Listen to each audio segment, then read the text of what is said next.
الحمدللہ رب العالمین والصلاة والسلام علی سید الانبیاء والمرسلین اللہم صلی علی سیدنا و مولانا محمد وعلی آلہ وصحابہ وبارک وسلم وصلی علیہ۔ دنیا کے تمام دیکھنے والوں کو، تمام چاہنے والوں کو، تمام پیار کرنے والوں کو، اور جہاں جہاں تک اس وقت میری آواز کو سنا اور مجھے دیکھا جا رہا ہے، جنید اقبال کی جانب سے انتہائی محبت کے ساتھ السلام علیکم۔ ایک بار پھر ناظرین، آپ کو پر نور صبح نور کے ساتھ میں دل کی گہرائیوں سے خوش آمدید کہتا ہوں۔ آئیے بلا توقف چلیں گے حضرت ابو انیس محمد برکت علی علیہ رحمہ کی تعلیف اسماء النبی کریم صلی اللہ علیہ وآلہ وسلم سے رسول اللہ صلی اللہ علیہ وآلہ وسلم کے قسم مبارک پڑھنے اور سننے کی سعادت حاصل کرتے ہیں۔ سیدنا امام الناس صلی اللہ علیہ وآلہ وسلم، ہمارے سردار، تمام لوگوں کے امام، درود و سلام بھیجے اللہ آپ صلی اللہ علیہ وآلہ وسلم پر، آپ صلی اللہ علیہ وآلہ وسلم کی آل پاک پر اور صحابہ کرام رضوان اللہ تعالیٰ علیہم اجمعین پر۔ حضرت انس رضی اللہ تعالیٰ عنہ سے مروی ہے، حضور نبی صلی اللہ علیہ وآلہ وسلم نے فرمایا کہ بروز قیامت جب لوگ وفد بن کر آئیں گے تو میں ہی ان کا قائد ہوں گا، جب وہ خاموش ہوں گے تو میں ہی ان کا خطیب ہوں گا، میں ہی ان کی شفاعت کرنے والا ہوں گا، اور میں ہی انہیں بخشش کی خوشخبری دینے والا ہوں گا جب وہ مایوس ہو جائیں گے۔ ناظرین، ہمارے ساتھ آج آپ ضرور جڑے رہیے، کیونکہ 10ویں صدی ہجری میں چلنا ہے ہم نے، اور بر صغیر کی سرزمین پہ چلنا ہے، نقشبند سلسلے کے آسمان کے مہتاب کی بارگاہ میں چلنا ہے، یعنی حضرت خواجہ باقی باللہ نقشبندی رحمۃ اللہ علیہ کی بارگاہ میں انشاءاللہ ہدیہ عقیدت پیش کریں گے۔ بڑا انفارمیٹیو پروگرام آج، خاص طور پہ دین اکبری پہ بھی ہم بات کریں گے۔ ذہن میں رکھیے، یہ ایک مسلمہ حقیقت ہے ناظرین کہ بر صغیر پاک و ہند میں سلسلہ عالیہ نقشبندیہ نے اسلام کی شمع کو فروزہ کرنے کے لیے خصوصی کردار ادا کیا ہے۔ سلاطین وقت ہوں، شاہان وقت ہوں، ان سے تعلق، ان کی اصلاح، شریعت مطہرہ کی پاسداری اور سنت نبوی صلی اللہ علیہ وآلہ وسلم کا حقیقی التزام و پیروی اولیاء نقشبند کا خاصہ رہا ہے۔ بر صغیر میں اس سلسلے کی بنیاد رکھنے والی 10ویں صدی ہجری کی عظیم روحانی شخصیت سراج الملت حضرت خواجہ باقی باللہ رحمۃ اللہ علیہ وہ ہستی ہیں جن کے خاندان کو کابل میں ایک طرف علمی و دینی لحاظ سے ایک اہم مقام حاصل تھا تو دوسری طرف اسے حکومتی حلقوں میں بھی خاص اہمیت حاصل تھی۔ خاندان کے بہت سے افراد حکومتی مناصب کے اوپر فائز تھے۔ ایسا لگتا ہے ناظرین کہ جن کی سلیکشن قدرت کی طرف سے خاص طور پر بر صغیر کی سرزمین کے لیے ہوئی اور جنہوں نے صرف 40 برس کی کم عمری پائی، مگر بر صغیر کی سرزمین پر اپنی تیار کردہ روحانی فورس کے ذریعے سے ایسا عظیم انقلاب برپا کر گئے کہ یہ خطہ ہمیشہ ان کی ہستی کا مقروض اور احسان مند رہے گا، اس پہ کوئی دوسری رائے نہیں ہے۔ یہ وہ ہستی ہے ناظرین جو اپنے مرشد حضرت خواجہ محمد امکنگی رحمۃ اللہ علیہ کے حکم پر ترکستان سے لاہور ہوتے ہوئے ہندوستان کے مرکزی شہر دہلی تشریف لائے اور دریائے جمنا کے قلعے فیروز آباد میں مستقل سکونت اختیار کر کے اسی جگہ کو بنیادی طور پر اپنا اسپریچول قلعہ بنایا۔ یہ وہ ہستی ہیں ناظرین جن کی انتھک محنت، جد و جہد سے 3 سے 4 سال کے اندر روحانی حلقوں میں مکمل طور پر انقلاب بپا ہو گیا۔ علماء و مشائخ اور عامت المسلمین کے علاوہ امرائے سلطنت بھی آپ رحمۃ اللہ علیہ کے حلقہ بیت میں شامل ہونے لگے اور نقشبندیہ سلسلے کی بنیادیں بر صغیر کی سرزمین پر مستحکم ہونے لگیں۔ ناظرین کرام، حضرت خواجہ باقی باللہ رحمۃ اللہ علیہ بر صغیر میں نقشبندی خاندان کے پیر و مرشد مانے جاتے ہیں۔ آپ ظاہری و باطنی کمالات، زہد و تقوی اور اتباع رسول صلی اللہ علیہ وآلہ وسلم میں آفتاب کی طرح یوں کہیے کہ آسمان کے اوپر روشن نظر آتے ہیں۔ انکساری کا یہ عالم تھا صاحب کہ اپنے مقام و مرتبے کو اس حد تک اخفاء میں رکھتے تھے کہ کوئی جان ہی نہیں پاتا تھا کہ آپ رحمۃ اللہ علیہ کی ہستی ہے کیا۔ یعنی میں آپ کو ایک مثال دیتا ہوں کہ اپنے مرید مجدد الفسانی رحمۃ اللہ علیہ کی اس حد تک تعظیم اور توقیر کیا کرتے تھے کہ لوگ اس شعبے میں رہتے تھے صاحب کہ ان میں مرید کون ہے اور پیر کون ہے۔ آپ رحمۃ اللہ علیہ فنا فی اللہ کی اعلیٰ ترین منزل پر فائز تھے، سادہ زندگی گزارا کرتے تھے، تکلفات سے اپنے آپ کو بہت دور رکھا کرتے تھے، عام سی جگہ پر بیٹھ جایا کرتے تھے، پرانی چٹائی پر سویا کرتے تھے، جو ملتا کھا لیا کرتے تھے، کئی روز تک ایک ہی جیسا کھانا ملتا جس کی طرف آپ رحمۃ اللہ علیہ کی زیادہ رغبت بھی نہ ہوتی تھی، یعنی تب بھی کسی کو کچھ نہ کہتے تھے، چپ چاپ ہی اس کو کھا لیا کرتے تھے۔ طبیعت بھی بہت زیادہ تواضع اور عاجزی تھی، یعنی کسی کو فوراً جو ہے مرید نہ بنایا کرتے تھے بلکہ یہ کہہ کر آپ ٹال دیا کرتے تھے کہ میں تو ایسا ہی ہوں، کوئی اچھا ملے تو ذرا مجھے بھی بتلا دینا۔ یعنی عاجزی کا عالم دیکھیے صاحب، لیکن رتبہ ہوا کیا تھا صاحب وہ آگے جا کے میں آپ سے عرض کرتا ہوں کہ بہت سے مالدار افراد آپ رحمۃ اللہ علیہ کے حلقہ ارادت میں شامل ہوئے. اگر کچھ آپ کے پاس کوئی بھیجتا بھی تھا تو عالم یہ ہوتا تھا کہ آپ اس سے لے تو لیتے تھے لیکن فوراً ہی فقراء کے اندر تقسیم فرما دیا کرتے تھے. مختصر ترین عرصے میں آپ رحمۃ اللہ علیہ نے حضرت مجدد الفسانی رحمۃ اللہ علیہ اور حضرت شاہ عبداللہ محدث دہلوی رحمۃ اللہ علیہ جیسے عظیم الشان روحانی ستون ہندوستان میں اسلام کی عمارت میں ایسے لگائے کہ جن کے مبارک وجود نے دین اکبری کے نام پر اسلامی عقائد کی عمارت کو کھوکھلا ہونے سے بچا لیا اور دین اکبری کے فتنے کو مکمل طور پر زمین بوس کر کے رکھ دیا. یعنی یہ 16ویں صدی عیسوی تھی. شہنشاہ اکبر کے زمانے میں اسلام کا ایک ایسا دور بھی تھا ناظرین, ایک ایسے دور سے اسلام دوچار ہوا تھا جس میں کفر و زندقہ اپنے عروج پر تھا. ایک طرف علماء اسلام کے آپس کے اختلافات اس حد تک بڑھ چکے تھے کہ ایک دوسرے پر حملے, شدید باہم رقابتیں, اور دوسری طرف ہندوستان کا اقتدار اکبر جیسے بے علم اور بے دین بادشاہ کے ہاتھ میں تھا جسے ملک پر حکومت کرنے کے ساتھ ساتھ ایک نئے مذہب کا بانی بن کر لوگوں کے دل و دماغ پر قبضہ کرنے کی خواہش تھی. کہ تصور کیجئے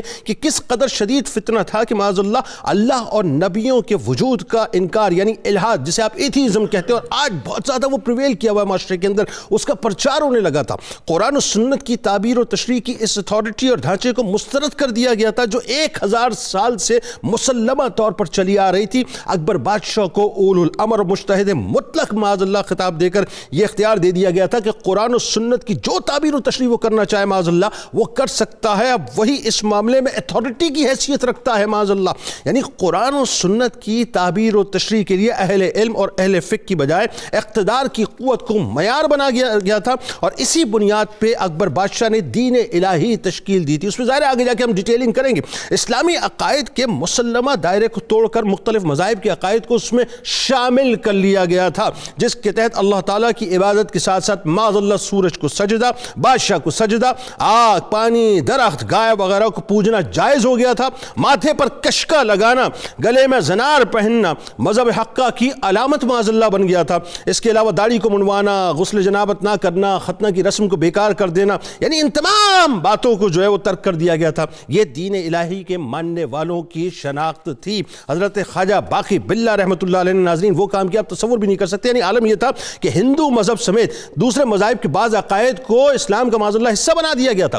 حلال اور حرام کا مسلمہ دائرہ مکمل طور پر ختم کر دیا گیا تھا. شراب, زنا, سود وغیرہ کو حلال اور جائز قرار دیا گیا تھا. علماء, فقہاء اعظام اور اہل دین کی صرف نفی نہیں کی گئی تھی بلکہ ان کی توہین اور استہزاء ان کا کیا جاتا تھا. کردار کشی اور ان کے خلاف نفرت پھیلانے کو بھی دین الہی کا حصہ بنا دیا گیا تھا. لیکن حضرت خواجہ باقی باللہ رحمۃ اللہ علیہ نے اپنی روحانی طہارت و پاکیزگی, حکمت اور عظمت کردار سے ایسا عظیم انقلاب برپا کیا صاحب کہ بس میں کیا ہی کہوں کہ آج خدا نہ خواستہ اگر وہ صورتحال اس وقت نہ پیدا ہوتی جو آپ نے پیدا کی تو آج صورتحال وہ ہوتی ناظرین جس کا ہم تصور بھی نہیں کر سکتے تھے. ہمارے ساتھ اس وقت 3 شخصیات موجود ہیں. یقیناً کسی تعارف کے محتاج شخصیت ممتاز اسکالر ہمارے بزرگ محترم جناب ڈاکٹر شبیر احمد جامی صاحب تشریف فرمائے. دوسری شخصیت ممتاز اسکالر جناب ڈاکٹر طاہر حمید تنولی صاحب تشریف فرمائے. اور تیسری شخصیت ممتاز عالم دین جناب پروفیسر بشارت صدیق ہزاروی صاحب تشریف فرمائے. تینوں احباب کو السلام علیکم, خوش آمدید. ڈاکٹر صاحب آپ سے آغاز کرتے ہیں. کمال ہستی صاحب, اور وہی بات ہے اللہ کی سلیکشن. پہلے تو میرا خیال ہے یہ جملہ جو میرے منہ سے ادا ہوا اس سلیکشن پہ ذرا بات ہونی چاہیے. اللہ کی سلیکشن, اور کیسی سلیکشن صاحب کہ کہاں آپ جو ہے وہ اپنا کابل کی سرزمین سے تعلق رکھتے ہیں اور کہاں آپ کو ہندوستان کے لیے سلیکٹ کیا گیا, لیکن سلیکشن ورڈ پہ بات ہونی چاہیے. آپ کا خاندانی تعارف ہمیں بتلائیے, پھر آپ رحمۃ اللہ علیہ کے اجداد کا مقام و مرتبہ اور آپ کی جو ابتدائی جو تعلیم و تربیت ہوئی ہے کیسے ہوئی ہے. بسم اللہ الرحمن الرحیم. حضرت باقی باللہ رحمۃ اللہ علیہ کے بارے میں بات چل رہی ہے تو بڑا خوبصورت آپ نے تمہید میں باتیں کی. جزاک اللہ. اور حضرت باقی باللہ رحمۃ اللہ علیہ کے باقاعدہ تعارف سے پہلے تمہیدی چند باتیں. اللہ تعالیٰ کا ایک نظام قدرت اور نظام حکمت چل رہا ہے. اس نظام کے تحت جہاں جہاں حضور نبی اکرم صلی اللہ علیہ وسلم کے نائبین اور ورثاء علمی اعتبار سے, روحانی اعتبار سے اور عملی اعتبار سے ضروری تھے تو ایسے ظروف والی اعلیٰ شخصیات دنیا میں بھیجی گئیں. واہ. اب اللہ تعالیٰ اسی نظام کے مطابق حضرت باقی باللہ رحمۃ اللہ علیہ کو بھی لا رہے ہیں. سبحان اللہ. اور یہ چونکہ اکبر بادشاہ کی وجہ سے جو حالات بننے تھے اس کا مقابلہ کرنے کے لیے پہلے سے پلاننگ ضروری تھی، تو حضرت باقی باللہ صاحب کی شکل میں وہ کام شروع ہوا۔ صحیح۔ تو پہلے یہ ظرف چیک کریں کہ یہ انسانیت کا کتنا بڑا ظرف تھا جو ولی کامل، قطب کامل اور مجددانہ صلاحیتوں کا حامل اور آگے تجدید کی بنیادیں رکھنے والا بزرگ، یہ کس فطرت اور طبیعت کا ہے۔ ان کی ذرا ابتدا دیکھیں۔ آپ کا اصل نام ہے رضی الدین محمد عبد الباقی، اور ان کو جو شہرت ملی باقی باللہ کے نام سے ملی۔ تو یہ باقی باللہ کے نام سے شہرت پا جانا اور پوری امت مسلمہ میں قبول ہونا، یہ ان کے منفرد مقام کو سمجھنے کے لیے کافی ہے۔ انتہائی منفرد نام ہے، انتہائی منفرد نام ہے۔ اس کے بعد آپ نے دیکھا کہ خاندانی طور پر یہ جو نجابت، سیادت، شرافت، عظمت دنیاوی اور یہ ساری چیزیں اس خاندان کو میسر تھیں۔ واہ۔ اس خاندان کے سارے لوگ یہ علم میں، عمل میں، روحانیت میں اور دنیاوی مناصب کے اعتبار سے بھی جلیل القدر تھے۔ پھر آگے جو ان کی گہری نسبتیں ہیں نسب کے اعتبار سے، تو ان کے جو والد صاحب تھے محمد عبد السلام، وہ باقاعدہ قاضی تھے، جج تھے، صاحب حال بزرگ تھے، اور ان کو نسبت اویسیت حاصل تھی خواجہ عبید اللہ احرار رحمۃ اللہ علیہ سے، سبحان اللہ، اور بہاؤدین نقشبند رحمۃ اللہ علیہ سے۔ دیکھیں نا، جو بچہ آ رہا ہے تو اس کے لیے ضروری ہوتا ہے کہ والدین میں بھی وہ رنگ موجود ہو۔ تو آپ کے والد صاحب میں یہ رنگ تھا، اور آپ کی جو والدہ صاحبہ تھیں اور ان کی جو نانی تھی وہ تو باقاعدہ سادات میں سے تھی۔ اللہ اکبر۔ جی ان کا جو ایک خاندانی نسب ہے، یہ سادات خاندان سے والدہ کی طرف سے آپ تعلق رکھتے تھے، سبحان اللہ، اور والد صاحب قریشی اور ہاشمی خاندان کے تھے۔ تو گویا کہ یہ ایک بڑا خوبصورت وہ سنگم کی جگہ ہے، کمبینیشن کہ حسب و نسب کے اعتبار سے بھی ایک بڑی فضیلت والا خاندان۔ کہتے جب آپ 5 سال کے ہوئے تو پھر آپ کو پڑھانے کے لیے بھیجا گیا۔ ٹھیک۔ تو چونکہ بہت عالی ہمت تھے، بہت تیزی کے ساتھ آپ نے پڑھا، تو اپنے زمانے کے جو بہت جید عالم تھے مولانا محمد صادق حلوی رحمۃ اللہ علیہ، ان کے پاس آپ کو بٹھایا گیا۔ ٹھیک ہے۔ ان سے آپ نے باقاعدہ پڑھا۔ جب آپ کے استاد صاحب کو کسی وجہ سے ماوراء النہر جانا پڑا اور سمرقند کی طرف، تو آپ ان کے ساتھ گئے، اور آپ کی طلب علم کا ایک انفرادی پہلو لوگ بڑا چیک کرتے تھے۔ وہ کیا؟ کہ جتنی تیزی کے ساتھ یہ علم حاصل کرتے ہیں، بڑے لگن کے ساتھ، بڑے شوق کے ساتھ اور دلچسپی کے ساتھ، ٹھیک ہے، اس سے شروع سے اندازہ لگتا تھا کہ یہ جو آثار ہیں بزرگی کے، اور یہ آثار ہیں طلب صادق کے، یہ نشاندہی کر رہے ہیں کہ یہ بندہ منفرد مزاج ہے، ممتاز شخصیت کا حامل ہے۔ سبحان اللہ۔ تو بہرحال یہ خاندانی نجابت اور پھر اس کے علاوہ یہ علم دین کا یہ جو پیٹرن تھا، اس نے آپ کی طبیعت میں بڑی دقت نظری، بڑی وسعت قلبی اور بڑی گہری حکمت کا ماحول پیدا کر دیا۔ یعنی وہی سلیکشن والی بات آ گئی، وہی آ گئی، سلیکشن والی بات آ گئی، سلیکشن والی بات آئی۔ وہ تو پھر اللہ تعالیٰ نے خود بھی اپنا قانون بتا دیا نا، واللہ یجتبی الیہ من یشاء ویہدی الیہ من ینیب۔ سبحان اللہ۔ اللہ تعالیٰ جن شخصیتوں کو چاہتا ہے تو اپنے لیے چن لیتا ہے، اور جن کے بارے میں یہ ہوتا ہے کہ ان کو راہ انابت پر چلایا جائے تو ان کو راہ انابت کی ہدایت بھی دیتا ہے۔ ٹھیک۔ تو یہ سلیکشن کا بڑا خوبصورت نظام تھا جو آپ کی شخصیت میں نظر آتا ہے۔ 971 ہجری میں آپ کی پیدائش؟ 971 ہجری میں آپ کی ولادت ہے، اور اس ولادت میں بھی کابل میں پیدا ہوئے۔ کابل میں آپ پیدا ہوئے۔ بالکل ٹھیک ہے ڈاکٹر صاحب، بڑی خوبصورت ابتدائی گفتگو ڈاکٹر صاحب نے فرمائی۔ اب اس میں ایک ظاہر ہے، چونکہ اگر ہم اس ورڈ سلیکشن کو ہی تھوڑا سا آگے ٹو کریں تو پھر اللہ تبارک و تعالیٰ ظاہر ہے اسی طرح سے انتظام اور انصرام بھی فرماتا ہے۔ پھر وہ طلب کا جو مطلب ایک معاملہ ہے وہ زیادہ اس میں ابال بھی زیادہ ہوتا ہے، تجسس بھی زیادہ ہوتا ہے، اور پیاس بھی زیادہ ہوتی ہے۔ تو وہ پیاس ظاہر ہے پھر مختلف دروں پر لے کے جاتی ہے تلاش مرشد کے سلسلے میں، کسی صحیح رہنما، کسی صحیح رہبر، کسی صحیح لیڈر جو راستہ دکھائے۔ تو آپ کا بھی اس روحانی سفر جو ہے، جو حق کی تلاش کا ہے اور جو مرشد کی تلاش کا ہے، وہ بڑا خوبصورت ہے۔ اور فائنلی جو خواجہ امکنگی رحمۃ اللہ علیہ سے ملاقات کا معاملہ ہے، بتائیے ذرا۔ بسم اللہ الرحمن الرحیم. جنید صاحب بہت شکریہ. حضرت خواجہ باقی باللہ کی شخصیت جیسے ڈاکٹر صاحب نے بھی اس پہ گفتگو فرمائی ہندوستان پر بہت گہرے اثرات رکھنے والی شخصیت ہے. جیسا ڈاکٹر صاحب نے پوائنٹ آؤٹ بھی کیا کہ آپ کا نام جو ہے وہی بتاتا ہے کہ آپ روحانیت اور طریقت کے کن اعلیٰ مقامات پر یعنی باقی باللہ یعنی جن کی ساری بقائی اللہ کی ذات کے ساتھ. کیا بامانہ اور حال بتانے والا نام پاک ہے آپ کا. فنا فی اللہ کی کس منزل پہ فائز ہوں گے. سبحان اللہ. تو جنید صاحب جیسے ہی آپ نے ابتدائی تعلیم حاصل کی اور جیسا آپ کا ماحول بھی تھا, آپ کے والد گرامی سے آپ کو جو تربیت ملی, تو یہ لازمی بات تھی کہ دل کے اندر یہ سوال پیدا اٹھتا, ان کے اندر یہ تم طلب پیدا ہوتی کہ جس ہستی کے بارے میں ہم سن رہے ہیں اس تک پہنچیں بھی. بالکل ٹھیک. اس تک پہنچیں کیسے. بالکل ٹھیک.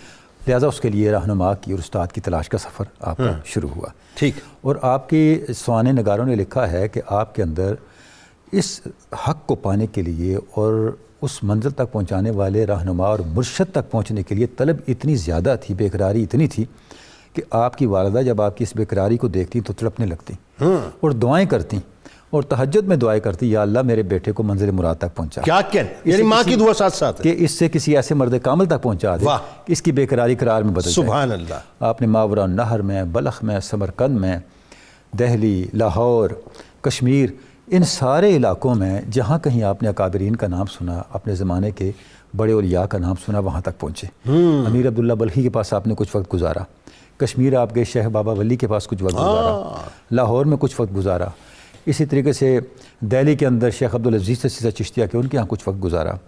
آپ کو حضرت شہنشاہ نقشبند کی زیارت ہوئی اور انہوں نے فرمایا کہ بیٹا تم جس راستے کی طرف جا رہے ہو, پہلے تو آپ نے آپ سے توبہ قبول کی خواب کے اندر, اور اس کے بعد فرمایا کہ تم جس راستے پہ جا رہے ہو تمہیں وہ شخص تمہارا ہادی ہوگا, مرشد ہوگا, جو تمہارے ان 2 سوالات کے تمہیں جوابات دے. وہ کیا؟ اور 2 سوالات ان کو بتائے کہ جہاں جاؤ یہ سوالات آپ سامنے رکھنا. ہاں ٹھیک ہے. اور تیسری بڑی اہم بات بتائی, تجسس پیدا ہو گیا آپ کی بات کے اندر. تیسری ایک بڑی اہم بات بتائی, فرمایا بیٹا اس چیز کو نہ بھولنا, ہزاروں راستے آپ کو بتانے والے ملیں گے, ٹھیک ہے, طریقہ وہی پکڑنا جس کی اصل حضور تک پہنچتی ہے. ارے کیا کہنے, سبحان اللہ, وہی طریقہ مستند ہے. سبحان اللہ. اچھا آپ جہاں جاتے وہ سوالات سامنے رکھ دیتے, آگے جواب نہ ملتا, بلکہ بعض اوقات ایسے مشائخ کے پاس بھی پہنچے جنہوں نے آپ کو بتایا کہ جو سوالات آپ کر رہے ہیں یہ منتہی لوگوں کے سوالات ہیں. اچھا. جب ساری منزلیں طے ہو جائیں تب ان سوالات کے جوابات ملتے ہیں اور سمجھ میں آتے ہیں.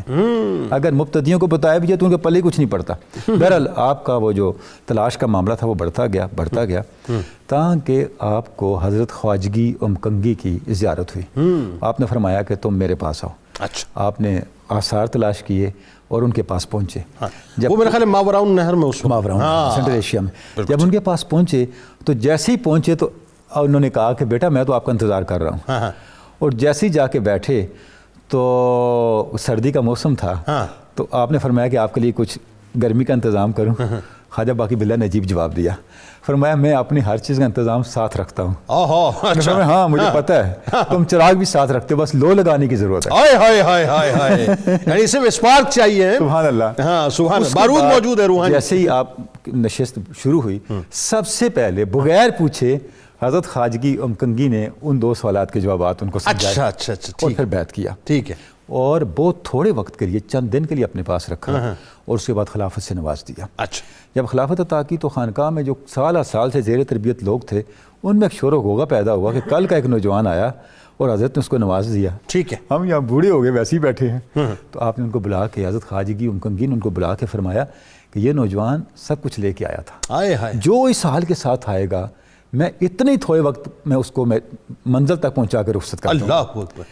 تو یعنی اب یہ دیکھیں کہ یہ سفر تھا حضرت خواجہ باقی باللہ کا, اور جیسے آپ نے بات بھی کر دی کل 40 سال عمر ہے آپ کی, اور اس 40 سال کے اندر آپ کی جو حیات باقی, آپ کی بڑی مستند بایوگرافی ہے آپ کے زمانے کی لکھی ہوئی, اس میں ملتا ہے ہمیں کہ ان 40 سالوں میں صرف 3 سال آپ نے رشد و ہدایت کا کام کیا. بس بتائیے, ٹوٹل صرف 3 سال ٹوٹل. ان 3 سالوں میں کیا سے کیا کر دیا. یعنی اگر میں یہ کہوں, اس بات کو تھوڑا سا اور پھیلائیے بات کو, اس کا مطلب یہ ہو کہ عمر کے 37 ایئرز جو ہیں وہ آپ کے, یعنی اس میں ظاہر ہے ظاہر شعور کے بعد آپ کے جو گزرے وہ طلب علم اور یوں کہیے کہ روحانی سفر طے کرتے کرتے گزرے. دیکھیں کم از کم 12-15 سال تو علوم ظاہری میں لگ گئے. بالکل صحیح وہ بات. اس کے بعد جو وقت آپ کا گزرا 10-15 سال جو ہم ملتے ہیں جس میں آپ نے شیخ کامل کو تلاش کیا, آگے جو سارا وقت ہے آپ کا، وہ آپ کا گزرا اخفاء کے اندر، خلوت کے اندر اور یاد حق کے اندر. واہ. یعنی آپ کی ذات میں یہ بہت زیادہ یہ پہلو تھا کہ آپ اپنے مقامات سے، ٹھیک، اپنے احوال سے خلق خدا کو آگاہ نہیں کرتے تھے. یہی وجہ کہ جب 3 سال کا وقت پورا ہوا، 3 سال کے اندر جب آپ ان لوگوں کو تیار کر چکے تو آپ پھر دوبارہ خلوت کی طرف لوٹ گئے. دیکھیں ایک اور اس میں بڑی کمال بات سامنے آئی، وہ یہ کہ ظاہر حضرت خواجہ کمگی رحمۃ اللہ علیہ کے حکم کے مطابق باقاعدہ پھر جو سلسلہ ہوا کہ آپ ہندوستان آمد، وہ آپ بتائیے کیا ہوا. پھر خواب میں حضرت مجدد الف ثانی رحمۃ اللہ علیہ کو جو فیضان کی منتقلی ہوئی بتائیے. اور ایک اور بات جو میں خاص طور پہ دیکھ رہا تھا کہ حضرت عبدالحق محدث دہلوی رحمۃ اللہ علیہ کو کہ وہ حضرت شیخ عبدالقادر جیلانی رضی اللہ تعالیٰ عنہ سے بیعت، یعنی سلسلہ قادریہ میں، لیکن آپ خواب میں ان کو حکم فرماتے ہیں کہ یہاں جا کے آپ نے بیعت کرنی ہے. تو ان دونوں ہستیوں کا مقام و مرتبہ. لیکن کمال یہ ہے صاحب کہ آپ یہ دیکھیے کہ قدرت نے کیا کام کس سے لینا ہوتا ہے، نو بڈی نوز. بتائیے ذرا. بسم اللہ الرحمن الرحیم والصلاة والسلام علی سید الانبیاء والمرسلین. جنید بھائی، حضرت خواجہ باقی باللہ رحمۃ اللہ علیہ اپنے مرشد کامل کی صحبت میں صرف 3 دن رہے. اس کے بعد جب آپ جانے لگے تو آپ نے ایک جملہ اپنے مریدین سے فرمایا تھا، فرمایا کہ یہ درجہ تکمیل کو پہنچا ہوا آیا تھا، صرف تصحیح احوال کی ضرورت تھی، وہ میں نے کر دی ہے. جو جس طرح آئے گا اسی طرح واپس جائے گا. اللہ. آپ کے مرشد کامل نے آپ کو حکم دیا کہ آپ ہندوستان چلے جائیں. وہ سلسلہ جو مزاج شناس نبوت، رازدار راز رسالت، واقف اسرار نبوت حضرت سیدنا صدیق اکبر رضی اللہ تعالیٰ عنہ کا سلسلہ ہے، اس کی اشاعت اب آپ کے ذریعے ہوگی. اللہ اکبر. اور ساتھ ہی مرشد کامل نے یہ حکم بھی دیا کہ اگر آپ اس سلسلہ میں استخارہ کرنا چاہتے ہیں تو آپ استخارہ کر لیں. اللہ. اب آپ جب ہندوستان آئے تو وہاں 2 شخصیات، ویسے تو آپ کے حلقہ ارادت میں ایک طویل فہرست ہے جو شامل ہوئے، لیکن 2 شخصیات بالخصوص ان کا ذکر ضروری ہے، اور اس سے یہ بھی پتہ چلتا ہے کہ مرید اس شان کے تھے تو مرشد کس شان کے تھے. اللہ اکبر. ان میں سے پہلی شخصیت شیخ محقق علی الاطلاق، امام الہند، افضل المحدثین حضرت شیخ عبدالحق محدث دہلوی رحمۃ اللہ علیہ، جنہوں نے علم حدیث کو حرمین سے حاصل کر کے ہندوستان کے کونے کونے میں اس علم حدیث کو پھیلایا اور علم حدیث کے نور سے ہندوستان کو منور کیا. وہ آپ کے حلقہ ارادت میں داخل ہوئے. اور وہ وجہ کیا بیان فرماتے ہیں؟ وہ کہتے ہیں کہ حرمین طیبین کی زیارت کے بعد جب میں آنا چاہتا تھا ہندوستان تو میرے دل میں یہ خیال آیا کہ میں بغداد جا کر حضور غوث اعظم شیخ عبدالقادر جیلانی رحمۃ اللہ علیہ کے آستان کرم پر حاضری دوں. تو آپ میرے خواب میں آئے اور آپ نے فرمایا کہ تم اپنے وطن اصلی کی طرف لوٹ کر جاؤ، باقی رہا میرا مسئلہ تو جہاں تم موجود ہوگے میں تمہارے ساتھ وہاں موجود ہوں. میرے پاس آنے کی ضرورت نہیں، وطن اصلی چلے جاؤ. ٹھیک ہے. آپ نے پھر یہ حکم دیا، روحانی اشارہ کیا کہ آپ حضرت خواجہ باقی باللہ رحمۃ اللہ علیہ کی بیعت کر لیں. اس سے پہلے آپ دیگر سلاسل میں بیعت تھے. اب میں یہاں یہ بات عرض کرنا چاہتا ہوں کہ وہ جو رحماء بینہ ان کا سلسلہ ہے وہ ہمیں سلاسل میں بھی نظر آتا ہے. کیا اچھی بات کر رہے ہیں. قادری سلسلہ ہے، ادھر نقشبندی سلسلہ ہے، اور وہ حکم فرما رہے ہیں کہ آپ حضرت خواجہ باقی باللہ کی بیعت کر لیں. یعنی یہاں قطع کلام کی معذرت، وہ قادری سپرمیسی بھی جو ہے وہ حضرت شیخ عبدالقادر جیلانی رضی اللہ تعالیٰ نے نہیں بتلائی، بلکہ بتلایا کہ سلسلہ جو ہے تمام رنگ ایک ہی ہیں، کام آگے بڑھنا چاہیے. بالکل ایسے ہی ہے. تو حضرت شیخ عبدالحق محدث دہلوی رحمۃ اللہ علیہ آپ کے حلقہ ارادت میں داخل ہوئے. پھر دوسری شخصیت مظہر جلال فاروقی، حضرت امام ربانی مجدد الف ثانی شیخ احمد سرہندی فاروقی رحمۃ اللہ علیہ، وہ آپ کے حلقہ ارادت میں داخل ہوئے. اور وہ کس طرح ہوئے؟ حضرت خواجہ باقی باللہ رحمۃ اللہ علیہ کا طریقہ تھا کہ آپ بیعت کر جلدی نہیں کرتے تھے. ٹھیک ہے. آپ فرماتے تھے استخارہ کر لو، خود بھی استخارہ کرتے. لیکن حضرت مجدد الف ثانی رحمۃ اللہ علیہ جب خدمت میں حاضر ہوئے تو آپ نے اصرار کیا کہ آپ بیعت کریں. اصرار کر کے ان سے بیعت کروائی اور اس کے 3 اشارے آپ نے بیان کیے. فرمایا جب مجھے میرے مرشد کامل نے استخارے کا حکم دیا تو میں نے ایک طوطے کو دیکھا تھا. میں نے دل میں یہ سوچا اگر میرے ہاتھ پر بیٹھا تو یہ اشارہ ہوگا کہ میں ہندوستان چلا جاؤں. جب وہ طوطا میرے ہاتھ پر بیٹھ گیا تو میں نے اس کے منہ میں اپنا لعاب ڈالا، اس نے شکر میرے منہ میں ڈالی، اور اس کی تعبیر جب میں نے پوچھی تو تعبیر مجھے یہ بتائی گئی کہ آپ ہندوستان جائیں گے، ایسی شخصیت آپ کے دامن سے وابستہ ہوگی کہ آپ بھی اس سے بہرہ یاب ہوں گے اور وہ ایک جہان کو روشن کرے گا. اور یہ خواب کا منظرنامہ ہے صاحب. خواب کا منظرنامہ. کیا سبحان اللہ. دوسری بات آپ فرماتے ہیں، یہ خواجہ باقی باللہ نے خود مجدد صاحب کو یہ بات سنائی کہ دوسری بات یہ ہے کہ جب میں سرہند آیا تو سرہند میں آ کر ٹھہرا تو مجھے خواب میں حکم دیا گیا کہ آپ ایک کتب کے پڑوس میں آگے ہیں، اور اس کتب کا حلیہ بھی مجھے دکھایا گیا. آپ فرماتے میں نے تلاش کیا، اس حلیے کا کوئی بندہ مجھے نہ ملا، تو میں نے سوچا کہ اس استعداد کا بندہ بعد میں آئے آئے گا تو فرمایا اے مجدد الفسانی شیخ احمد وہ تمہارا حلیہ تھا. تیسری بات آپ فرماتے ہیں کہ میں نے خواب کے اندر دیکھا کہ میں نے ایک چراغ روشن کیا جس کی روشنی پھیلتی گئی سارے جہان کو روشن کیا, اس سے آگے لوگ چراغ جلاتے گئے. آپ فرماتے ہیں یہ منظر جب میں سرہند آیا تو میں نے دیکھا دشت و صحرا کے اندر وہی چراغ روشن ہے. تو فرمایا کہ اے شیخ احمد وہ تم تھے جس نے اس چراغ کو آگے روشن کیا. اچھا سیم ایج تھی, 971 ہجری میں دونوں کی پیدائش ہوئی ہے. اچھا اب یہ مرید اور مرشد کا تعلق ہے, لیکن کیسا تعلق ہے کہ آپ جب کوئی بیعت کرنے کے لیے آتا ہے تو آپ فرماتے ہیں کہ مجھے چھوڑو مجدد الفسانی کی بیعت کرو, اور اس طرح بیٹھتے ہیں کہ جس طرح آپ مرید ہیں وہ آپ کے مرشد ہیں, آپ کی طرف پیٹھ نہیں کرتے تھے. اور جب اپنے مریدین سے فرماتے کہ جب شیخ احمد میری بارگاہ میں بیٹھے ہوں میری بجائے ان کی طرف توجہ کیا کرو. جب مریدین نے پریشانی کا اظہار کیا فرمایا تمہیں کیا پتا شیخ احمد مثل آفتاب ہیں, مجھ جیسے کئی ستارے اس آفتاب کے اندر گم ہیں. آہا مجدد الفسانی, اللہ اکبر. یہاں پہ ایک اور بات ناظرین خاص طور پہ آپ ذرا سمجھیں کہ اللہ تبارک و تعالیٰ کام کیسے لیتا ہے. آپ یہ دیکھیے کابل کی سرزمین سے اٹھتے ہیں, ماوراؤن نہر پھر لوٹا, بر صغیر میں ظاہر مختلف علاقوں میں گھومتے ہیں, دہلی جاتے ہیں, کشمیر جاتے ہیں, لاہور جاتے ہیں, پھر حکم دیا جاتا ہے, پھر ماوراؤن نہر جاتے ہیں, وہاں سے فائنلی یوں کہیے کہ اسٹیمپ لگا کے جو ہے وہ آپ کو دوبارہ بھیج دیا جاتا ہے, آپ یہاں پہ تشریف لاتے ہیں, اور اس کے بعد پھر ظاہر مجدد الفسانی سے ملنا, شاہ عبدالحق محدث دہلوی رحمۃ اللہ علیہ سے ملنا, ایک بہت بڑا مشن جو قدرت نے ان کے لیے تیار کیا ہوا تھا. فائنلی اس کا ہمیں نتیجہ کیا نظر آتا ہے کہ دین اکبر کی جو بوسیدہ یعنی کہ یہ تعفن زدہ جو عمارت تھی اس کو مکمل طور پہ ان ہستیوں نے زمین بوس کر دیا, جس کی ابتدا حضرت خواجہ باقی باللہ رحمۃ اللہ علیہ کے درس سے ہوتی ہے. ہمارے ساتھ رہیں, درود پاک کا نذرانہ سرکار کی بارگاہ میں پیش کرتے ہیں. لوٹ کے آپ کو بتلائیں گے کہ آپ کی سیرت کے نمایاں اوصاف کیا ہیں, لیکن ذہن میں رکھیے گا کہ آج آپ کو ڈیٹیل بھی بتانی ہے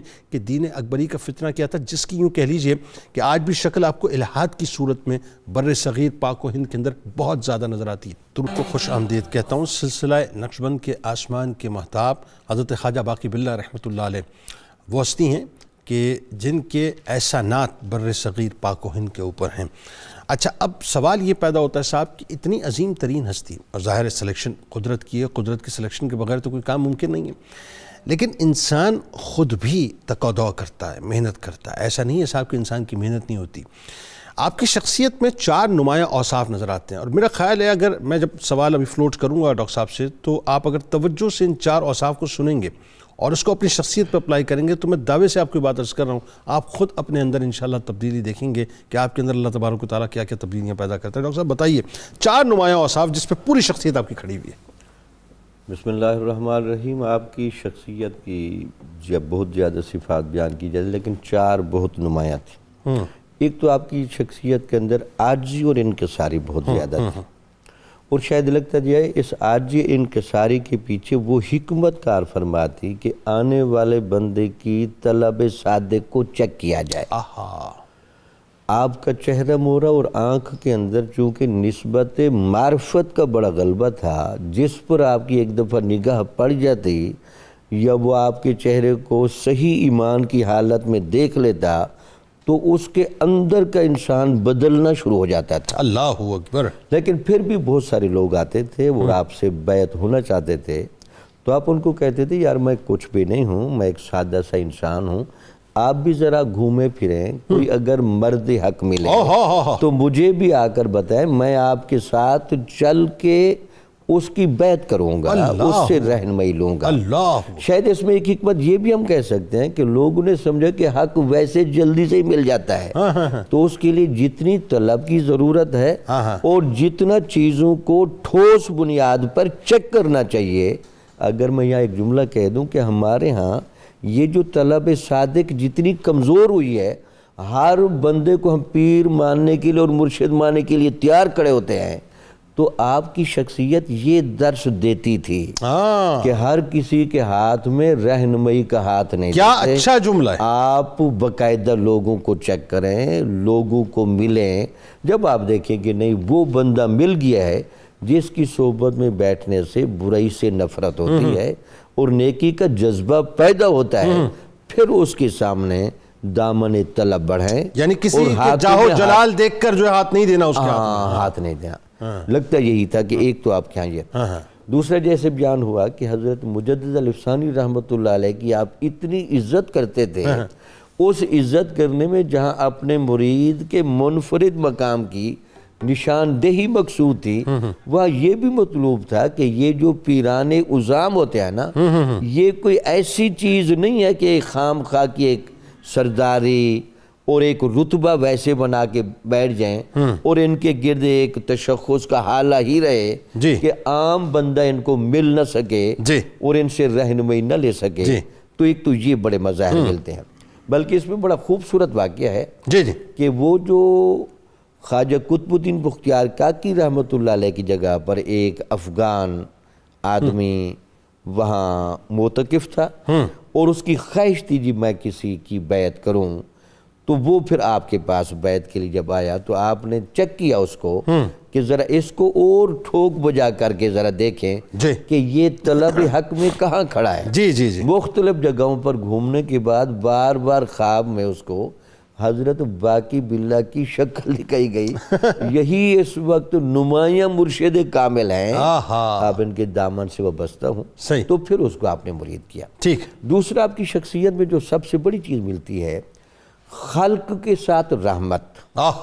یہ ہو نہیں سکتا کہ رحمت للعالمینی کی چھتری میں بیٹھنے والا بھائی ولی کیا اچھی بات ہے، وہ مخلوق پر رحمت نہ کرے، مخلوق کے ساتھ ہمدردی نہ کرے۔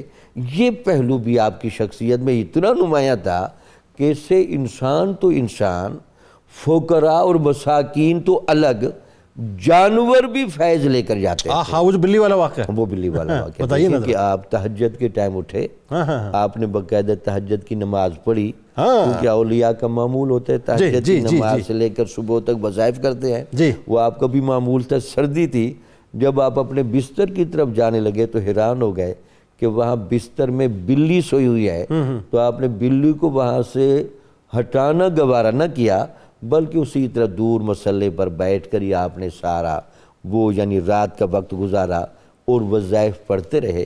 تو یہ صوفیہ کی کیفیت ویسے نہیں ہوتی، ان کو اللہ تعالیٰ کی وہ تجلی دکھائی جاتی ہے، الخلق عیال اللہ، ساری مخلوق بنیادی طور پر اللہ کا کنبہ ہے، سبحان اللہ۔ تو اس کے ناطے ان کے اندر یہ گہرائی، یہ شناخت، یہ رحم کی کیفیت ہوتی۔ بلکہ وہ جو لاہور جب آپ کا اسٹے تھا، لاہور میں جب آپ رہے تو قحط سالی تھی، تو آپ کے سامنے جہاں تحائف پیش ہوتے تھے وہاں آپ کے سامنے کھانا بھی رکھا جاتا تھا، اور بڑا اچھا کھانا، آپ تحائف اٹھا کر بھی تقسیم کر دیتے تھے اور کھانے کو بھی اٹھا کر الگ کر دیتے تھے۔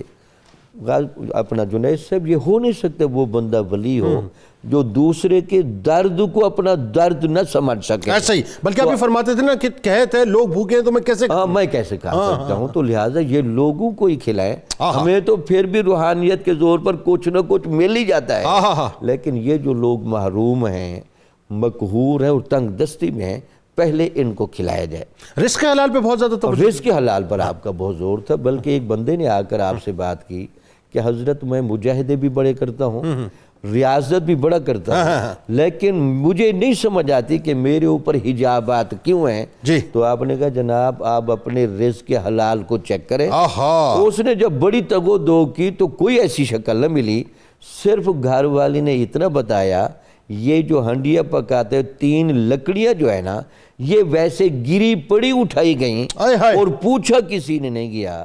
تو آپ نے کہا دیکھیں نا وہ جو لکڑیاں جو کسی سے پوچھے بغیر جلے گئی ہیں، اس نے ہنڈیا کے اندر وہ اثر کیا کہ اب وہ ہنڈیا کھانے والا بندہ مراتب کی طرف مائل نہیں ہو سکتا۔ اچھا آخری بات کروں جو بہت زیادہ آپ کی نمایاں ہے، حضور نبی اکرم صلی اللہ علیہ وسلم کی سیرت میں ایک واقعہ ملتا ہے جس کی تشریح آپ سے ہمارے علماء بتاتے ہیں، وہ کیا؟ تاکہ توجہ اتحادی والا واقعہ، یعنی کہ حیران ہوں گے حضور نبی اکرم صلی اللہ علیہ وسلم غار سول میں سیدنا صدیق اکبر کے ساتھ جو 3 دن اور 3 راتیں رہے، تو آپ کا فیض اتنا زیادہ سیدنا صدیق اکبر کو منتقل ہوا صرف باطن ہی نہیں بدلا، ظاہر کی شکل پر بھی وہی نورانی حال آ گیا۔ آئے ہائے ہائے، اس کو توجہ اتحادی کہتے تھے۔ تو جب یہ دونوں مدینہ شریف میں پہنچے تو لوگ آقا اور غلام کا فرق جو ہے نہیں سمجھ پا رہے تھے۔ تو کیا اس اچھی بات کو ہے، سمجھانے کے لیے ہمارے جو محدثین شارحین ہیں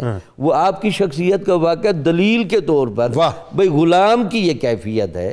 آپ کا ایک نان بھائی تھا، اس نے آپ کی جب خدمت کی اور دیکھا کہ حضرت بہت خوش ہیں، تو آپ نے ایک دن کہا کہ یار کبھی تو نے کوئی اپنی مرضی کا سوال ہی نہیں کیا، آج جو مانگنا ہے مانگ لے۔ تو اس نے کہا جناب مجھے بھی اپنا ہم شکل ہی اپنے جیسا بنا دیں، ظاہر و باطن بالکل ہی بدل دیں۔ آپ نے کہا میں بدل دوں گا توجہ کے زور پر، لیکن تجھے برداشت نہیں ہوگا۔ لیکن وہ چونکہ اصرار پر رہا تو آپ رحم دل تھے، تو آپ نے وہ توجہ کی۔ وہ 3 دن آپ کی شکل کا حالہ لینے والا وہ نان بھائی برداشت نہ کر سکا۔ پھر وہ پیمانہ وہ نہ تھا نا، پیمانہ وہ کاسا وہ نہ تھا، کاسا وہ نہ تھا۔ کیا کہنا۔ اچھا اب اس میں ایک اور بات کہ اب آئیے وہ جو یوں کہیے کہ سلسلہ نقشبند کی جو ایک تبلیغی اسٹریٹجی ہے اس پہ ذرا ہم بات کرتے ہیں۔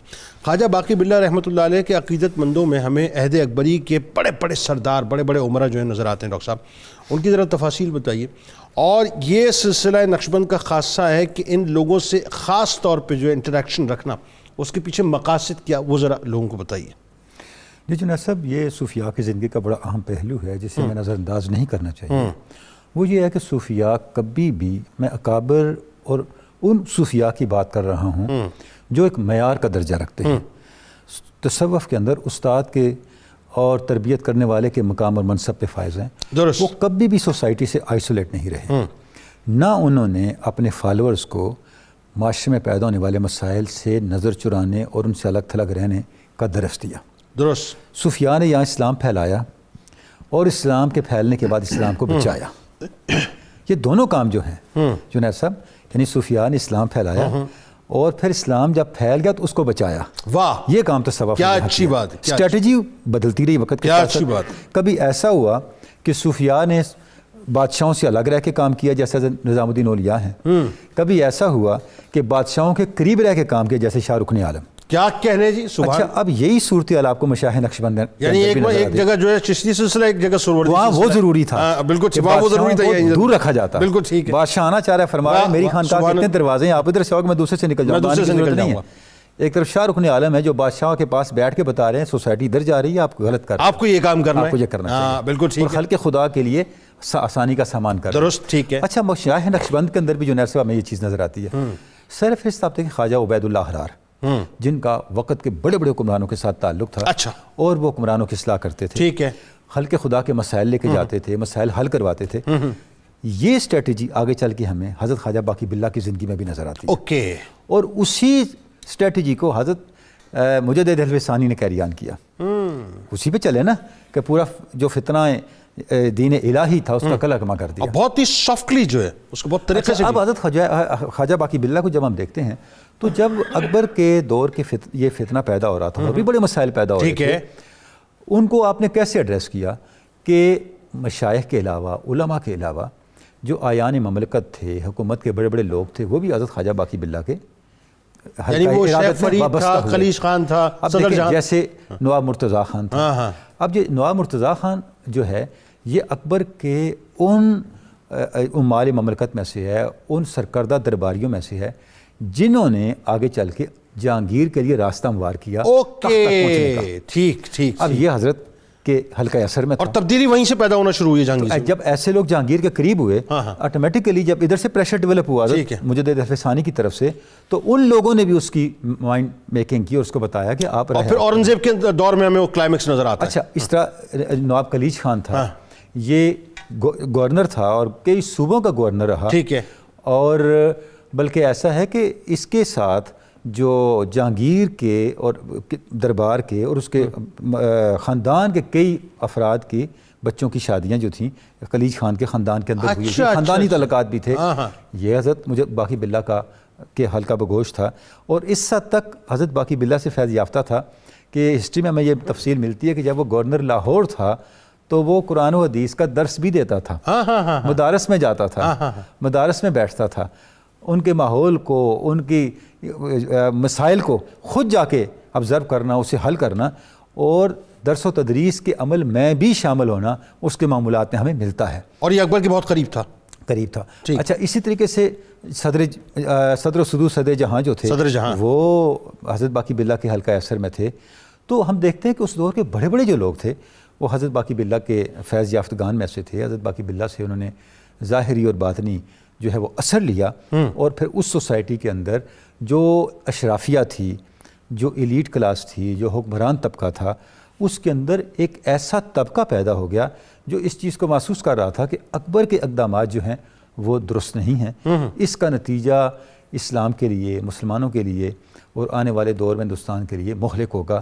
تو ایک طرح کی آپ یہ کہہ سکتے ہیں کہ جو انر ریوولٹ تھی اس گمراہانہ اقدامات کے خلاف، اکبر کی گمراہی والے اقدامات کے خلاف، وہ خود دربار کے اندر سے پیدا ہونی شروع ہو گئی تھی. یعنی ریبٹل جو ہے وہ دربار کے اندر سے پیدا ہونی شروع ہوئی، اور اس کے محرک جو تھے، محرک کے اولی حضرت خواجہ باقی باللہ تھے. اور جب اصلاحی کافشیں حضرت مجدد الفسانی نے شروع کی تو اسی سپورٹ کی وجہ سے وہ کوششیں بہت جلد برآور ہوئیں، اور یہ فتنہ پھر آگے بڑھنے سے رک گیا. اور اگلے دوروں میں ہم دیکھتے ہیں کہ اورنگزیب تک آتے آتے ظاہر ہے وہ معاملہ بالکل جو تھا وہ فرق ہو چکا. اچھا، ایک طرف تو خواجہ باقی باللہ رحمۃ اللہ علیہ نے عمراء سلطنت کو یا سرداران مطلب جو ہے اس وقت اپنا مملکت کو اپنے ہاتھ میں رکھا. دوسرا روحانی طور پہ جو حضرت مجدد الفسانی رحمۃ اللہ علیہ کی، حضرت محدث حق دہلوی رحمۃ اللہ علیہ کی جو تربیت آپ نے فرمائی، اس کا مطلب یہ ہوا کہ خواجہ باقی باللہ رحمۃ اللہ علیہ جو ہے ایک ہی وقت میں کئی محاذوں پر کام کر رہے تھے نا، اور افراد کی تیاری کر رہے تھے. ہم نے گزارش کی کہ وہ یک وقت علماء کی اصلاح، رجال کار کی تیاری، عام لوگوں کے مسائل کا حل، ایک معیار ڈیولپ کرنا. عبد الرحیم خان خانہ بھی آپ کے حلقہ اثر میں تھا. جب آپ حج کے لیے جانے لگے تو اس نے 1,00,000 روپیہ جو تھا وہ ہدیہ پیش کیا کہ آپ حج کے لیے جا رہے ہیں. تو آپ فرمائے نہیں، مجھ سے زیادہ یہ خلق خدا کو ضرورت ہے. میں نہیں چاہتا کہ سرکاری خزانہ میرے حج اور یا میرے رفقا کے حج پہ خرچ ہو. یعنی آپ نے معیار اسٹیبلش کیا، اور اس کی بنیاد پہ اپنے روحانیت کے ذریعے، اپنے کریکٹر کے ذریعے، یہ جو تیسرا ایریا تھا یعنی امال مملکت کا ایریا، اس کے اندر بھی آپ نے کام کیا اور ایسے لوگ تیار کر دیے جنہوں نے آگے چل کے. اچھا، اب جو یہ کام یہ کیوں کیا، اب آتے ہیں اس طرف، یہ بڑی اہم بات ہے. اور میرا خیال ہے ناظرین مستقل یہ سوچ رہے ہوں گے کہ اس موضوع کی طرف ہمیں اب آ جانا چاہیے کہ جسے آپ دین اکبری کا موضوع کہتے ہیں. یہ فتنہ، اتنا بڑا فتنہ علامہ صاحب، اور آج بھی آپ یہ دیکھیے کہ خواجہ باقی باللہ رحمۃ اللہ علیہ اگر اس عمارت کو اس وقت زمین بوس نہ کرواتے، ظاہر افراد کی تیاری نہ ہوتی، تو آج اس کا یوں کہہ لیجئے کہ میرا اپنا ماننا یہ ہے کہ بر صغیر میں اس کا ایفیکٹ آپ کو یہ نظر آتا ہے، یا اس کے آفٹر شاکس جو آج جو الہاد کی صورت میں بر صغیر میں نظر آتے ہیں. الہاد دیکھیں کس حد تک بڑھتا جا رہا ہے، ایتھیزم خاص طور پر نوجوانوں میں کس حد تک بڑھتا جا رہا ہے. تو میں کبھی کبھی یہی سوچتا ہوں کہ خدا نہ خواستہ اگر وہ اس وقت اس عمارت کو نہ زمین بوس کرتے تو آج صورتحال پھر کیا ہوتی. تو بتائیے ذرا وہ دین اکبری کا فتنہ کیا تھا، اور خواجہ باقی باللہ رحمۃ اللہ علیہ نے کس انداز سے، کس اسٹریٹجی کے تحت جو اس کو زمین بوس کیا. جنید بھائی، جو اکبر کا دربار تھا اس کے اندر ابو الفضل اور فیضی جیسے لوگ موجود تھے. ان لوگوں نے اکبر کو یہ مشورہ دیا کہ دین جو ہے اسلام 1000 سال گزر گیا ہے، لہذا یہ اسلام پرانا ہو گیا ہے، اب نئے دین کی ضرورت ہے، دین کی نئی تشریحات کی ضرورت ہے، لہذا آپ سے بہتر کوئی شخص نہیں ہے جو دین کی تشریحات کر سکے. قطع کلام کی معذرت، یہی سوچ آج دی جا رہی ہے متجددین کی طرف سے، یہی سوچ دی جا رہی ہے. تو اس بنیاد پر اکبر نے دین الہی کا نعرہ لگایا، خود ساختہ دین جس کو دین الہی کا نام دیا. اس کی جو بنیاد تھی وہ کیا تھی؟ دین اما اوست. وہ یہ تھا کہ مختلف مذاہب کے رسوم و رواج کو ایک جگہ اکٹھا کر کے یہ اعلان کیا کہ رام اور رحمان کا فرق ختم کر دیا معاذ جائے. اللہ. لہذا وہ ایک ہی شخص ہو، وہ مختلف مذاہب کی جو رسومات ہیں ان کو ادا کرے. اور اس کے درباریوں نے اس کو یہ مشورہ دیا کہ قرآن مجید کی وہ تفسیر جو مفسرین نے کی ہے اور حدیث کی وہ تشریحات جو شارحین حدیث نے کی ہیں وہ پرانی ہو چکی ہیں، لہٰذا اب آپ اعلان کریں کہ قرآن کی وہی تفسیر قابل قبول ہوگی اور دین کی وہ تشریح قابل قبول ہوگی جو اکبر کرے گا. اس بنیاد پر اس دین کا اعلان کیا گیا. اب یہ جو دین اکبری ہے جس کو دین الہی کا نام دیا گیا، اس کے اندر خرافات کیا تھی؟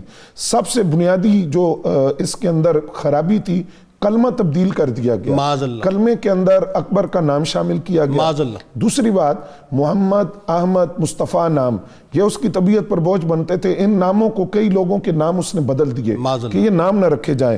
نکاح کا جو قانون تھا اس کے اندر تخریف کر دی گئی، ایک سے زائد شادیوں پر پابندی لگا دی گئی جن کی اسلام اجازت دیتا ہے، اور وہی سوچ مطلب ہندوستان میں آج تک جو پریویل کی ہوئی ہے۔ سود اور جوا اس کو حلال قرار دیا گیا، جوا کے لیے باقاعدہ دربار بنائے گئے، گھر تعمیر کیے گئے اور اس کے دربار کی سرپرستی کے اندر جوا کھیلا جاتا تھا۔ قانون نکاح، پھر نئی مساجد جو تھی ان کی تعمیر پر پابندی لگا دی گئی، قدیم مساجد جو تھی ان کو منہدم کر دیا گیا، گائے ذبح کرنے پر سزائے موت سنائی جاتی تھی، یعنی ان کو خوش کرنے کے لیے، اور بادشاہ کے سامنے سجدہ کرنا لازم قرار دے دیا گیا۔ جو لوگ تھے ان سے یہ عہد لیا جاتا کہ تم اپنے آباء و اجداد کا دین چھوڑ کر اس دین کو قبول کرو گے جس کا اعلان اکبر نے کیا ہے۔ سونا اور ریشم جس کو مردوں کے لیے اسلام نے حرام قرار دیا اس کو حلال کر دیا بلکہ لازم قرار دیا۔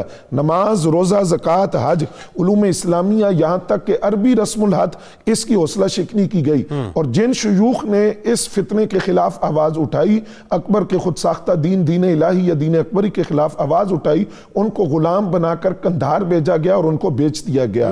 اب یہ جو فتنہ تھا اس کے سامنے چار طرح کے طبقے موجود تھے۔ قطع کلام کی معذرت، وہ کشکا لگانا، اور بدکاری کو عام کر دینا، شراب کو جو ہے جائز، جوا، سود، یہ ساری چیزیں مطلب جو ایک اگر میں ایک جملے میں کہوں کہ جتنے حلال تھے ان کو حرام قرار دے دیا، اور جتنے حرام تھے ان کو حلال قرار دیا، بلکہ لازم قرار دے دیا، لازمی قرار دیا، یہ کرنا ہے۔ تو اب چار طرح کے طبقے تھے۔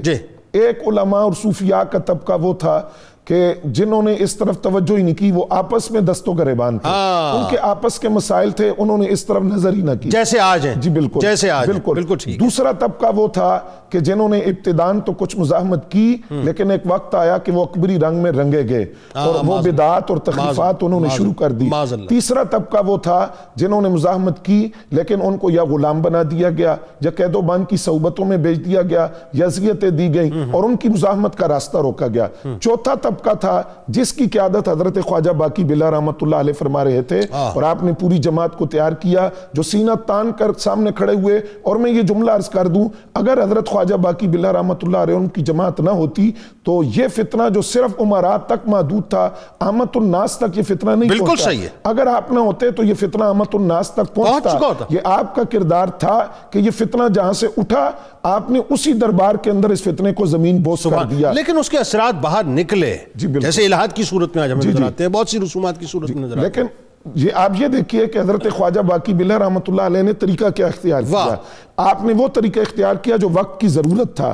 وہ اس طرح کہ جو امراء تھے، حکام تھے، اکبر کے دربار کے اندر موجود تھے، آپ نے ان کے ساتھ تعلقات کو مضبوط کیا، حلقہ ارادت میں داخل کیا اور خود سامنے ظاہر نہیں ہوئے، خفیہ طور پر پیچھے رہ کر انہی کے ذریعے اکبر کے دربار کے اندر انہی کے درباریوں کے ذریعے وہ فتنہ آپ نے زمین بوس کر دیا۔ جس طرح ڈاکٹر صاحب نے ابھی ذکر کیا اس کے اندر بڑے بڑے نام تھے، وہ حکام آپ کے سامنے موجود تھے، انہی کے ذریعے وہ فتنہ جہاں سے اٹھا تھا وہاں دفنائے۔ دوسری اس کے اندر جو دوسرا طبقہ تھا، اب یہاں یہ بات بھی قابل توجہ ہے کہ حضرت خواجہ صاحب کو وقت کتنا ملا؟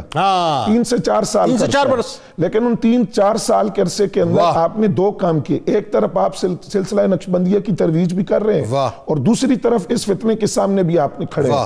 ان 3-4 سال کے عرصے کے بعد جب آپ دنیا سے پردہ فرما گئے، لیکن آپ نے ایک ایسی جماعت پیچھے چھوڑ دی کہ جس نے آپ کے اس مشن کو تکمیل تک پہنچایا۔ اچھا سر، حکمت دیکھیں، میں چاہتا ہوں ذرا سا حکمت پہ بھی گفتگو کیجیے۔ حکمت دیکھیں کہ براہ راست آپ نے جو ہے 101 ہونے کی کوشش نہیں کی، اور کمال یہ کہ اتنا سافٹلی اس کو ڈیل کیا کہ فتنہ بھی زمین بوس ہو گیا، کیونکہ ظاہر ہے پوری حکومتی مشینری اکبر کے پاس ہے نا، اگر آپ براہ راست ہو جاتے تو سلسلہ دوسرا ہو جاتا۔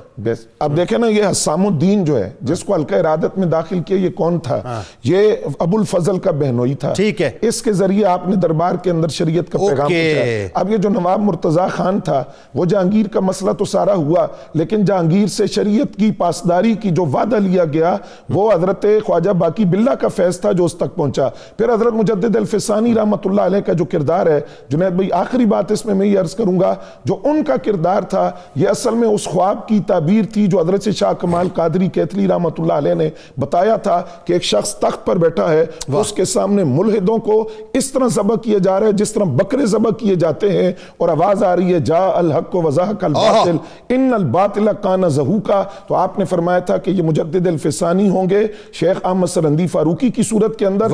اس خواب کی تعبیر کو جو بنیاد فراہم کی ہے وہ حضرت خواجہ باقی باللہ رحمۃ اللہ علیہ. کیا کمال گفتگو ماشاءاللہ تینوں احباب نے کی. بہت شکریہ. دعا ہے کہ کل بروز محشر اللہ تبارک و تعالی حضرت خواجہ باقی باللہ رحمۃ اللہ علیہ، حضرت مجدد الفسانی رحمۃ اللہ علیہ، حضرت شاہ عبدالحق محدث دہلوی رحمۃ اللہ علیہ کا صدقہ ذکر کرنے والوں اور ذکر سننے والوں کو عطا فرمائے. کتاب الشفا، بہت سے لوگ ظاہر ہے جادو ٹونے میں بڑے لگے رہتے ہیں، تو جادو ٹونے سے حفاظت کا عمل آپ کو بتلائے دیتے ہیں کہ جو شخص مسلسل 41 دن روزانہ 100 بار سورہ فلق اور 100 بار سورہ ناس کا ورد کرتا ہے تو ہر قسم کے جادو ٹونے سے محفوظ رہتا ہے انشاءاللہ، اور اس کے دشمن اپنے عزائم میں ناکام رہتے ہیں. حضرت صدیق اکبر رضی اللہ تعالیٰ عنہ کا قول مبارک ہے کہ آئے لوگوں، میں تمہیں اللہ تعالیٰ سے ڈرنے اور اس کی تعریف کرنے کی وصیت کرتا ہوں.